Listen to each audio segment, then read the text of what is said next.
Bioempathy is the ability to see things from nature's point of view, and more significantly, to understand, respect, and learn from its patterns.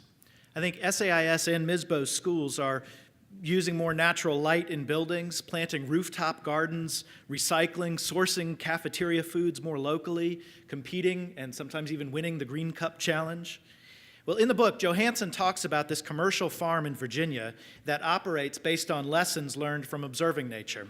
One of their hallmarks is that they open themselves up and share their techniques with anyone who comes to ask, even competitors, especially competitors.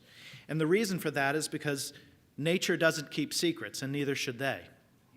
My older brother has a company that helps transition print catalog organizations into more successful online sellers. He created an algorithm that essentially gets the buyer closer to what they want to buy more quickly. His company also helped with Google Checkout. When he speaks at industry conferences, he routinely gives away as much information as he can. What would our world be like if we worked more closely with each other in that same way? One of my brother's axioms is that it's easy to share your secrets because very few organizations actually have the culture to replicate what you're trying to do. And so that's okay. And even though Dwight Schrute has something to say about it, this might actually make a new dynamic for us. We always have assumed that the competition is the independent school down the street. But I'm not sure that's true, and I don't know that you believe that either. I think the competition is overcoming false perceptions that the general public and families have about what we do in independent schools, and that's something we all share as a responsibility. I grew up on a farm, the son of a rocket scientist and a reading teacher. Both my parents were passionate about education. My mother was a Title I reading recovery teacher, and my father really was a rocket scientist. He was an astrophysicist by training.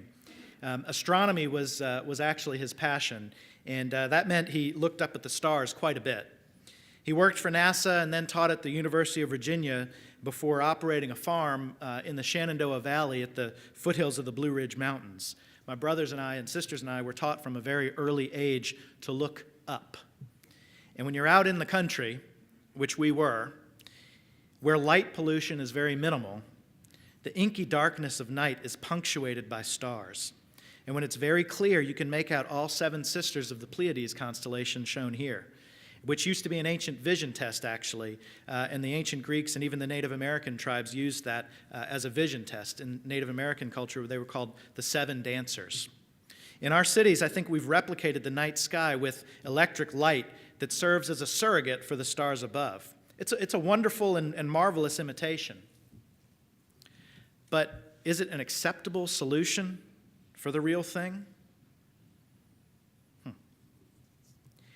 I think our schools are trying to learn more from nature, and as I said, use more natural light in classrooms to bring as much of the outdoors as possible into our teaching and to our learning spaces. Did you know 40 years ago, there was a theory of school design that eliminated classroom windows so that students would not be distracted? Well, how absurd is that today, right?